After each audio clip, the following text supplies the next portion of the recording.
আসসালামু আলাইকুম। আজ আমি এক্সপ্লেন করতে যাচ্ছি 2023 সালে রিলিজ হওয়া মালয়েশিয়ান হরর মুভিটির নাম পোলাও, যেখানে এমন এক ভয়ানক দ্বীপকে দেখানো হয়েছে যেই দ্বীপে কালো জাদুর ফলে হঠাৎ করেই মারা গিয়েছিল এক এক করে দ্বীপের সমস্ত মানুষ। আর তারপরে এই দ্বীপটি পরিণত হয়ে যায় একটি অভিশপ্ত দ্বীপে এবং দ্বীপটির মধ্যে শুরু হয়ে যায় মানুষের ভয়ানক যন্ত্রণাদায়ক মৃত্যু।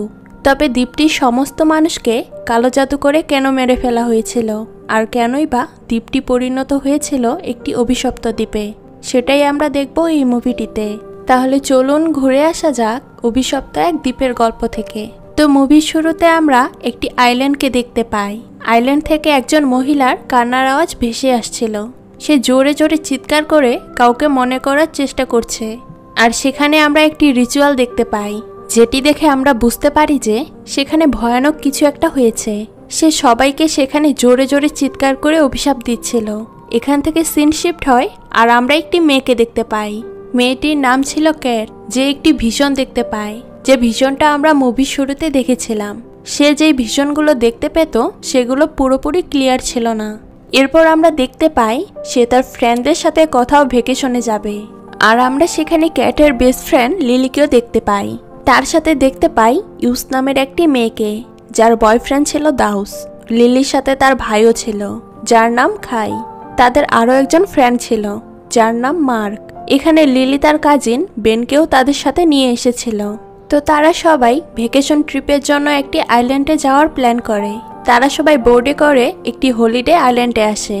সেখানে ইউস তার স্টেপ সিস্টার ইয়াইয়াকে দেখতে পায়, যেটা দেখে তার একদমই ভালো লাগে না, কারণ সে তার স্টেপ সিস্টারকে পছন্দ করত না।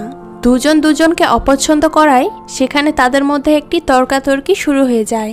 তো এরপর সবাই সবার রুমে চলে গেলে ক্যাট একটি লোকের আওয়াজ শুনতে পায়। সে লোকটি মলি নামের একটি মেয়ের নাম করে চিৎকার করছিল আর বলছিল যে তারা কখনোই আলাদা হবে না আর কেউ তাদেরকে আলাদা করতে পারবে না।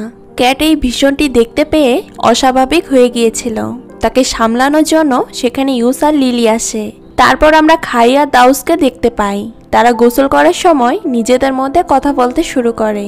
খাই আসলে ক্যাটকে পছন্দ করত আর সে ক্যাটকে প্রপোজ করার জন্য সুযোগ খুঁজছিল, কিন্তু সে কোনোভাবেই সেই সুযোগটি পাচ্ছিল না। আর ক্যাটের আশেপাশে স্বাভাবিকভাবেই ব্যান ঘোরাঘুরি করত, যেটা খাইয়ের মোটেও পছন্দ নয়। তারা সবাই যখন রাতের খাবার খাচ্ছিল তখন ব্যান সিগারেট জ্বালায়। আর সেই সময় আমরা তার পাশে একটি মহিলাকে দাঁড়ানো অবস্থায় দেখতে পাই, যে মহিলাটিকে অন্য কেউ দেখতে পাচ্ছিল না, কিন্তু ক্যাট সেই মহিলাটিকে ঠিকই দেখতে পাচ্ছিল সেখানে। এটা থেকে আমরা বুঝতে পারি যে ক্যাটের মধ্যে একটি বিশেষ ক্ষমতা রয়েছে, যার মাধ্যমে সে মৃত মানুষদের আত্মাদের দেখতে পায়। কিন্তু ক্যাট কাউকেই কিছু বুঝতে দেয় না, আর ব্যানও নিজের অজান্তেই সিগারেট খাওয়া বন্ধ করে দেয়। তারপরে সিনে আমরা দেখতে পাই ক্যাটদের গ্রুপ আর ইয়াইয়াদের গ্রুপ একসাথে একটি অন্য আইল্যান্ডে যাওয়ার প্রস্তুতি নেয়। আর তারা আজহার নামের একটি লোকের বোর্ডে করে আইল্যান্ডে যাওয়ার উদ্দেশ্যে বেরিয়ে পড়ে। তারা সেখানে নানান ধরনের ওয়াটার অ্যাক্টিভিটিস করতে শুরু করে। তারা যখন সবাই সেখানে যাচ্ছিল তখন তারা পাশে একটি আইল্যান্ড দেখতে পায়, যে আইল্যান্ডটি তাদেরকে আকর্ষণ করছিল। তো তারা সেখানে যেতে চাইলে সেই আজহার নামের লোকটি তাদেরকে সেখানে যেতে মানা করে দেয়। ক্যাটদের গ্রুপের সদস্যরা আজহানকে টাকার লোভ দেখায়, কিন্তু এতে কোনো লাভই হয় না, কারণ আজহান তাদেরকে আবারও নিষেধ করে দেয়। তো কিছু দূর যাওয়ার পর তারা সবাই ড্রাইভিং করা শুরু করে। সেখানে আমরা ক্যাটকেও দেখতে পাই। সবাই যখন ড্রাইভিং করছিল তখন তাদের মধ্যে থেকে ক্যাট আলাদা হয়ে একটু দূরে চলে যায়। আর সেখানে পানির নিচে সে অনেকগুলো কঙ্কাল দেখতে পায়।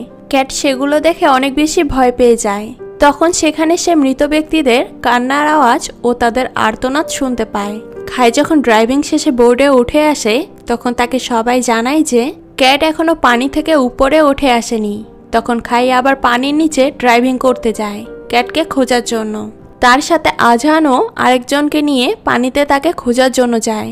আজহানের অবস্থা দেখে আমরা বুঝতে পারছিলাম যে এখানে আসার পর থেকে সে কিছু একটা নিয়ে ভয় পাচ্ছে। তারপর তারা ক্যাটকে নিয়ে বোর্ডে ওঠে। সেখানে আজহান জানায় এখানে প্রত্যেকটা আইল্যান্ডে কিছু না কিছু রহস্য রয়েছে, কিন্তু এটা একমাত্র আইল্যান্ড যে আইল্যান্ডে তারা যেতে অনেক জোর করছিল। সেই আইল্যান্ডের কাহিনী কিছুটা ভিন্ন আর অনেক ভয়াবহ। এই কারণেই সেই আইল্যান্ডে যাওয়া নিষেধ। আজান সবাইকে বোঝাতে শুরু করে যে 200 বছর আগে সেখানে একজন মহিলা সেই আইল্যান্ডটিকে অভিশপ্ত বলে ঘোষণা করেছিল। তারপর থেকে সেই আইল্যান্ডে থাকা সমস্ত মানুষ এক এক করে মারা যেতে শুরু করে, আর তাদের লাশও পরবর্তীতে খুঁজে পাওয়া যায়নি। আর আজ যা ঘটেছে সেগুলো একটি ওয়ার্নিং হিসেবেই যেন তারা ধরে নেয়। এগুলো বলে আজান সেখান থেকে তাদেরকে নিয়ে চলে যায়।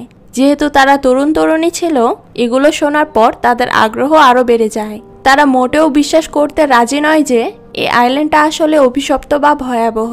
এরপরে আমরা দেখতে পাই যে তাদের আগ্রহ বেড়ে যাওয়ায় সেখানে ইয়াইয়াদের গ্রুপ একটি বেট লাগায়, আর তারা বলে যে গ্রুপ বেটে হেরে যাবে সেই গ্রুপকে সে আইল্যান্ডে গিয়ে এক রাত থাকতে হবে। আর ক্যাটকে আমরা দেখি সে ইতোমধ্যে আরও কিছু ভীষণ দেখতে শুরু করে। ইতোমধ্যে ক্যাটদের গ্রুপ হেরে যাওয়ার কারণে ঠিক হয় যে ক্যাটদের গ্রুপই সে আইল্যান্ডে গিয়ে এক রাত থাকবে। যে আইল্যান্ডটি কোনো সাধারণ আইল্যান্ড ছিল না, সেটি ছিল একটি অভিশপ্ত আইল্যান্ড। ক্যাট লিলিকে জানায় যে সে যেই ভীষণগুলো দেখতে পাচ্ছে সেগুলো হয়তো ওই আইল্যান্ডেরই কোনো ভীষণ। তখন লিলি তাকে এগুলো বাদ দিয়ে সেখানে যাওয়ার জন্য উৎসাহ দেয়। আর ইয়াইয়াদের গ্রুপ ক্যাটদের গ্রুপদের নিয়ে সে আইল্যান্ডে এক রাত থাকার জন্য তাদের সেখানে দিয়ে আসে। ক্যাটদের গ্রুপটি আইল্যান্ডে প্রবেশ করে। তারা জঙ্গলের ভেতর দিয়ে যেতে যেতে একটি গ্রামে গিয়ে পৌঁছায়। যেই গ্রামে যাওয়ার পর তারা একটি রশি দেখতে পায়। রশিটি ভেদ করে তাদের গ্রামে প্রবেশ করতে হবে। এই রশিটি দিয়ে এই গ্রামটিকে সিলগালা করা হয়েছিল। তারা রশিটি খুলে সেখানে প্রবেশ করে। ক্যাট আর ব্যান গ্রামের আশেপাশের পুরনো ঘরবাড়িগুলো দেখতে শুরু করে। সেখানে কয়েকটি মূর্তি ছিল। সেই মূর্তিগুলো দেখে সবাই মজা নিতে শুরু করলে ক্যাট তাদেরকে থামতে বলে। এরপর তারা সামনের দিকে যায়, আর সেখানে তারা একটি বড় বাড়ি দেখতে পায়। তারা প্ল্যান করে যে তারা আজকের রাতটা এই বাড়িতেই কাটিয়ে দিবে, যেটা ক্যাম্পিং থেকে তাদের জন্য বেটার হবে। তো তারা যখন রাতের বেলা সেই বাড়িতে প্রবেশ করে ঘুমানোর প্রস্তুতি নেয়, তখন তারা কিছু একটা ফিল করে। তাদের মনে হচ্ছিল যে কেউ হয়তোবা তাদের উপর নজর রাখছে। রাতের বেলা আশেপাশে বেশ কিছু আওয়াজ শোনা যায়, যেটা শুনে বেন উঠে বাইরে চেক করতে যায়। চেক করার পর যখন সে কিছু দেখতে পায় না, তখন আবার ঘরে গিয়ে ঘুমিয়ে পড়ে। ক্যাটেরও কিছুক্ষণ পরে কোনো একটা কিছুর আওয়াজ শুনে ঘুম ভেঙে যায়। সে বাইরে বেরিয়ে চেক করতে আসলে সেখানে সে একটি ভীষণ দেখতে পায়। ভীষণে সে একটি মহিলাকে দেখতে পায়, যে কিনা কাউকে জড়িয়ে ধরে চিৎকার করে কান্না করছিল। সেই মহিলাটি যেই লোকটিকে ধরে কাঁদছিল সেই লোকটি মৃত ছিল। আর সেখানে গ্রামের সব লোকেরাও উপস্থিত ছিল। তাদের মধ্যে একজন ছিল গ্রামের প্রধান। তিনি বলেন, আজকের পর থেকে এখানে যা হয়েছে তা আমরা ভুলে যাব। এরপর আমরা সেই মহিলাটিকে একটি রিচুয়াল করতে দেখি, যে রিচুয়ালটি ছিল একটি কালো জাদুর। মুভির শুরুতে আমরা যেই সিনটি দেখেছিলাম, এই সিনটি সেই সিন। এখান থেকে আমরা বুঝতে পারি যে এই মহিলার সাথে খারাপ কিছু একটা হয়েছিল, যার কারণে সে আইল্যান্ডটিকে অভিশপ্ত করে দেয়। তো পরের দিন সকালে তারা সবাই ঠিক করে আজকে এই আইল্যান্ড থেকে তারা ফিরে যাবে। সেখানে আমরা বেনকে দেখতে পাই, যে কিনা লিলি আর ক্যাটদের সাথে বসেছিল। সে যখন তার ফোনটি হাতে নেয়, তখন সে দেখে যে গতকাল রাতে কেউ একজন সবার ছবি তুলেছিল, আর সেটি ক্যাটকে দেখালে ক্যাট সবাইকে এই ব্যাপারটা জানাতে নিষেধ করে। তারা সবাই ভাবতে থাকে যে আসলে কে এই ছবিটি তুলেছিল। শর্ত অনুযায়ী একটি রাত কাটানোর পর ইয়াইয়াদের গ্রুপটির এখানে আসার কথা ছিল ক্যাটদেরকে নেওয়ার জন্য, কিন্তু তাদের কেউই ক্যাটদেরকে নিতে আসেনি। দুপুর পার হয়ে বিকেল পার হয়ে সন্ধ্যা হয়ে যায়, কিন্তু কারো আসার কোনো খবর নেই। তারা এটা দেখে বেশ চিন্তিত হয়ে পড়ে। ক্যাটের গ্রুপের মেম্বাররা কয়েকজন সেখানে রাতটি কাটিয়ে দিতে চায়, আবার কয়েকজন সেই আইল্যান্ড থেকে বেরিয়ে যেতে চায়। কিন্তু সেই আইল্যান্ডে থাকার জন্য তাদের অনেকে যেহেতু রাজি ছিল, তাই তাদের সবাইকে ডিসিশন নিতে হয় যে এই আইল্যান্ডে তারা আরও একটি রাত থাকবে। তো এরপর আমরা ইয়াইয়াদের দেখতে পাই। সেখানে তারা নিজেদের মধ্যে কথা বলছিল আর বলছিল, আমরা বেশ প্র্যাঙ্ক করেছি তাদের সাথে। অর্থাৎ তারা ইচ্ছে করেই তাদেরকে অভিশপ্ত আইল্যান্ডে আরও একটি রাত থাকার জন্য বাধ্য করেছে। আর তাদের এইসব কথা আজহান পাশ থেকে শুনে ফেলে। তখন আজহান এসে তাদেরকে এসব জিজ্ঞেস করলে তারা সব সত্যি তাদেরকে বলে দেয়। এরপর আজহান সবাইকে কল করার চেষ্টা করলে তাদের কেউই কল রিসিভ করে না, কারণ সেখানে কোনো নেটওয়ার্কই ছিল না। এদিকে আজহানও অনেক বেশি চিন্তিত হয়ে যায়। আজহান তাদেরকে একটি ভয়েস মেসেজ পাঠায়, যেখানে সে বলে দেয় যে আইল্যান্ডে একটি গ্রাম রয়েছে, সেই গ্রাম থেকে তাদের সবাইকে দূরে থাকতে হবে, কারণ সেই গ্রামটি অভিশপ্ত হওয়ায় সেটিকে সিলগালা করে দেওয়া হয়েছিল। কিন্তু এতক্ষণে অনেক দেরি হয়ে গিয়েছে। কারণ তারা সেই অভিশপ্ত আইল্যান্ডের রশিটি ভেদ করে সেই গ্রামে চলে গিয়েছে। তারপর সিনটি শিফট হয় সেই আইল্যান্ডে। রাতে যখন সবাই ঘুমিয়ে পড়ে তখন আমরা সেখানে দাউসকে ইউসের সাথে দেখি অন্য কোথাও চলে যেতে। আর সেখানে আমরা একটি গুহা দেখতে পাই যার ভিতরে একটি উইচ থাকতো। সে তার রিচুয়ালের মাধ্যমে সেই গুহায় অনেক কিছু এঁকে রেখেছিল। সে গত 200 বছর পর্যন্ত সে গুহায় ঘুমন্ত অবস্থায় ছিল, কিন্তু যেই মানুষগুলো সে আইল্যান্ডে আসতো তাদেরকে সে তার নিজের শিকার বানাতো। আর এখানে সে দাউসকেও নিজের শিকার বানিয়ে নেয়। দাউসকে যখন সে ইউচটি একা পায় তখন সে দাউসকে নিজের দিকে টেনে নেয়। তারপরে সিনে আমরা ক্যাটকে দেখতে পাই। সে ভীষণের মাধ্যমে এই গ্রামের লোকেদের দেখতে পাচ্ছিল যাদেরকে সেই উইচটি এক এক করে মারছিল।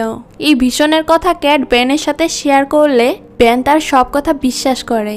আর ক্যাট ব্যানের পাশে দাঁড়িয়ে থাকা সেই মহিলাটির কথাও তাকে জানায়। তখন ব্যান তার মায়ের ছবি ক্যাটকে দেখায়, যেটা দেখে ক্যাট বলে যে হ্যাঁ, আমি এই মহিলাটিকেই দেখেছিলাম সেই দিন। অর্থাৎ সেদিনকার যে মহিলাটিকে দেখেছিল সেটি ব্যানের মা ছিল। তাই ব্যান সিগারেট খাচ্ছিল বলে তার মা অনেক কষ্ট পাচ্ছিল। আর ব্যান যখন সিগারেটটি ফেলে দিয়েছিল সে তখন খুশি হয়ে সেখান থেকে চলে গিয়েছিল। তো রাতের বেলা সবাই যখন দাউসকে কোথাও দেখতে পায় না তখন তারা তাকে খুঁজতে শুরু করে। আর এই কারণে দাউসের ভাই খাই অনেক বেশি চিন্তিত ছিল। অন্যদিকে আমরা দেখি সেই উইচটি দাউসকে মেরে ফেলেছে আর সে দাউসের রক্ত পান করে আরো বেশি শক্তিশালী হয়ে ওঠে। পরের দিন সকালে আমরা সকলকে দেখতে পাই। সেখানে খাই সকলকে আলাদা আলাদা হয়ে দাউসকে খুঁজতে বলে, কিন্তু ক্যাট তার এই কথায় রাজি হয় না। সে বলে যে তাদের সবাইকে এক হয়ে দাউসকে খোঁজা উচিত। মার্ক তাদের সবার সাথে যেতে যেতে মাঝপথে থেমে যায়। আর সবাই যখন মার্ককে নোটিস না করে সামনের দিকে এগিয়ে যায় তখন সেই উইচটি হঠাৎ করে এসে মার্ককে মেরে ফেলে। অন্যদিকে বাকিরা সবাই দাউসকে খুঁজছিল। এত খোঁজার পরও দাউসকে তারা খুঁজে পায় না। এরপরে তারা আবারও তাদের আস্তানায় ফিরে আসে আর সেখানে তারা এসে রক্ত দেখতে পায়। সেই রক্ত দেখে তারা আরো বেশি ভয় পেয়ে যায়, কারণ তারা তখন মার্ককেও খুঁজে পাচ্ছিল না। এরপর তারা সবাই সিদ্ধান্ত নেয় যে তারা সে আইল্যান্ডের পাড়ে গিয়ে পৌঁছাবে। সেখানে গেলে কেউ না কেউ তো তাদেরকে বাঁচাতে আসবে। অন্যদিকে আমরা দেখতে পাই যে আজহান সহ ইয়াইয়াদের গ্রুপ তাদেরকে নেয়ার জন্য সেখানে চলে আসে। তারা সবাই সেই আইল্যান্ডের কিনারা পর্যন্ত পৌঁছে যায়, কিন্তু তারা যেহেতু কিনারা পর্যন্ত পৌঁছে গিয়েছে এটি ভেবেই তারা খুশি হয়। আর তখনই তাদের বোটটি ব্লাস্ট হয়ে যায়। অর্থাৎ সে উইচটি কোনোভাবেই চাচ্ছিল না তাদের বাঁচানোর জন্য আইল্যান্ডে কেউ আসুক। তারপর ক্যাটরা আজহানের দেওয়া সেই ভয়েস মেসেজটি শুনতে পায়, যেটা শুনে তারা জানতে পারে যে সেখানে একটি উইচ রয়েছে যে কিনা কালো জাদুর দ্বারা এই আইল্যান্ডে থাকা সকল মানুষকে মেরে ফেলেছিল। এরপর সেই উইচটিকে থামানোর জন্য সেখানে সামান আসে, কিন্তু সেই উইচটিকে থামানো এতটাও সহজ ছিল না। তাই সে নিজের জীবনের পরোয়া না করে এই গ্রামকে সিলগালা করে দেয়, যাতে করে সেই উইচটি এই গ্রামের মধ্যেই সীমাবদ্ধ থাকে। তখন ক্যাট বলে সে এই সব কিছু তার ভীষণে দেখতে পেয়েছিল, আর এই অভিশাপটি শেষ করার জন্য তাদের কোনো না কোনো রাস্তা বের করতে হবে। ক্যাট তার ভীষণের মধ্যে একটি কবর দেখেছিল, যেই কবরের মধ্যে থাকা কঙ্কালটিকে বের করতে হবে। আর সেই কঙ্কালটি ছিল ওই লোকটির, যে লোকটিকে উইচটি ভালোবাসত। ক্যাট যখন সেই কঙ্কালটিকে স্পর্শ করে তখন সে আবারও কিছু ভীষণ দেখতে পায়। আর এখানে আমরা জানতে পারি যে উইচটি আসলে একসময় সাধারণ একজন মানুষ ছিল। তার নাম ছিল মলি। সেই গ্রামের বাইরে থেকে আসা একটি লোককে ভালোবেসে ফেলে। তারা দুজন দুজনকে অনেক বেশি ভালোবাসত, কিন্তু গ্রামের লোকজন সেটিকে মেনে নেয়নি, কারণ তারা চায়নি বাইরে থেকে এসে কোনো মানুষ তাদের গ্রামের কোনো মেয়েকে বিয়ে করুক। তাই তারা সবাই সে চ্যাং নামক লোকটিকে পিটিয়ে মেরে ফেলে, যার ফলে মলি পুরোপুরিভাবে ভেঙে যায়। আর সে একটি গুহায় গিয়ে কালো জাদুর কিছু রিচুয়াল করতে শুরু করে, যাতে করে সে এই সব কিছুর প্রতিশোধ নিতে পারে। মুভির শুরুতে আমরা যে মহিলাটিকে কান্না করতে দেখেছিলাম সেই মহিলাটি ছিল মলি, আর সে চ্যাংয়ের জন্যই কান্না করছিল। তখন তারা সবাই ঠিক করে তাদেরকে সেই গুহাটি খুঁজে বের করতে হবে, যাতে করে তারা সেই অভিশাপটিকে শেষ করতে পারে। কিন্তু মলি তাদের উপরেই নজর রাখছিল। তারা সবাই যখন সেই গুহাটিকে খোঁজার জন্য একটি নদী পার হতে শুরু করে তখন মলি তাদেরকে আক্রমণ করে। সে বেনকে মারতে পারে না, কিন্তু লিলিকে সেখানেই মেরে ফেলে। তাদের মধ্যে এখন মাত্র 4 জন বেঁচে ছিল। রাতে তারা ঠিক করে যে তাদের 4 জনের মধ্যে দুজন দুজন করে একটি নির্দিষ্ট সময় পর্যন্ত ঘুমাবে, আর বাকি 2 জন পাহারা দিবে। ক্যাট আর বেন লিলির মৃত্যুর কারণে অনেক বেশি ভেঙে পড়ে। তারা নিজেদের মধ্যে কথা বলতে শুরু করলে হঠাৎ সেখানে বেন তার মায়ের শব্দ শুনতে পায়। সে তার মায়ের শব্দ শুনে সেদিকে গেলে তার মা তাকে বলে তার হাতের মধ্যে যে তলোয়ারটি রয়েছে সেটির মধ্যে কিছু একটা খারাপ শক্তি রয়েছে, আর এই শক্তিটি তোমার ক্ষতির কারণ হতে পারে। বেনের মা তাকে এটি ফেলে দিতে বলে। আর তখনই সেখানে ক্যাট চলে আসে। সে বেনকে বলে যে এটা তোমার মা নয়, এটি তোমার মায়ের রূপ ধারণ করা সেই উইশটি। ক্যাট এটি বলার সাথে সাথে সেই উইশটি সেখান থেকে চলে যায়, কিন্তু সে সেখান থেকে যাওয়ার আগে ইউসকে তার সাথে করে নিয়ে চলে যায়। তো পরের দিন সকালবেলা বেন আর খাই তার নিজেদের মধ্যে ঝগড়া করতে শুরু করে। তখন ক্যাট তাদের দুজনকে থামায়, আর তারা সেই গুহাটি তাদের সামনেই পেয়ে যায়। এরপর তারা তিনজন গুহার মধ্যে প্রবেশ করে, আর সেখানে গিয়ে তারা ইউসকে দেখতে পায়। কিন্তু সেই উইশটি ইউসকে মেরে সাথে সাথেই ক্যাটদের উপর আক্রমণ করে। বেন আর খাই সেই মলি নামের উইশটির সাথে লড়াই শুরু করে, আর ক্যাট সেখানে একটি বক্স দেখতে পায়। সে সেটি খুলে ফেলে। বক্সটি খোলার পর সে কিছু ভীষণ দেখতে পায়। সেখান থেকে ক্যাট জানতে পারে যে মলি আসলে গর্ভবতী ছিল, আর গ্রামের লোকজন মলির হাজব্যান্ড সহ মলের গর্ভে থাকা সে বাচ্চাটাকে মেরে ফেলেছিল, যার কারণে মলি অনেক বেশি রেগে যায়। মলি হয়তো গ্রামের সকল মানুষকে হত্যা করতো না, কিন্তু তার বাচ্চাটিকে মেরে ফেলার কারণে সে গ্রামের সকল মানুষকে মেরে ফেলে। তো মলি বেন আর খাইকেও মেরে ফেলে। এরপর সে ক্যাটের পিছু নেয়। ক্যাট দৌড়াতে দৌড়াতে একটি ঘরের সামনে গিয়ে পৌঁছায়, আর পৌঁছে সে আরও কিছু ভীষণ দেখতে পায়। সেখানে সে দেখতে পায় যে এই বাড়িটি ছিল সেই বাড়ি যেখানে মলি আর তার হাজব্যান্ড থাকতো। আর তখনই ক্যাটের সামনে মলি চলে আসে আর তাকে মারতে শুরু করে। তখন ক্যাট মলিকে কিছু একটা বলে তাকে থামানোর চেষ্টা করে। ক্যাট মলিকে সেই সব কথা বলতে থাকে যেগুলো মলির হাজব্যান্ড চ্যাং তাকে বলতো। ক্যাট তাকে বোঝায় যে তার ঘৃণার মাধ্যমে সে তার বাচ্চার স্মৃতিগুলো নিজের মধ্যেই আটকে রেখেছে, আর তার বন্ধুদেরকেও সে মেরে ফেলেছে যাদের কোনো দোষই ছিল না। মলি এইসব কথা শুনে বুঝতে শুরু করলে ক্যাটকে ধাক্কা দিয়ে পানিতে ফেলে দেয়, আর নিজে সে অভিশাপ নিয়ে পরকালের উদ্দেশ্যে চলে যায়। অর্থাৎ মলি সেই পুতুলটিকে শেষ করে অভিশাপটিকে শেষ করে দেয়।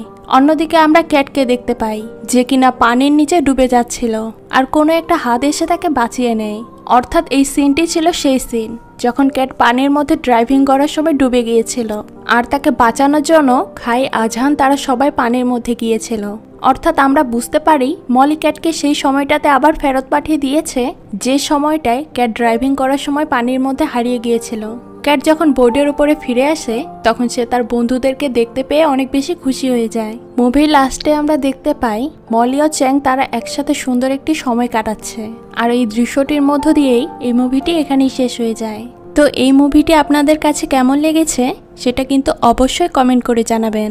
আজকে এই পর্যন্তই, দেখা হচ্ছে নতুন কোনো ভিডিওতে। সেই পর্যন্ত সবাই ভালো থাকবেন। আল্লাহ হাফেজ।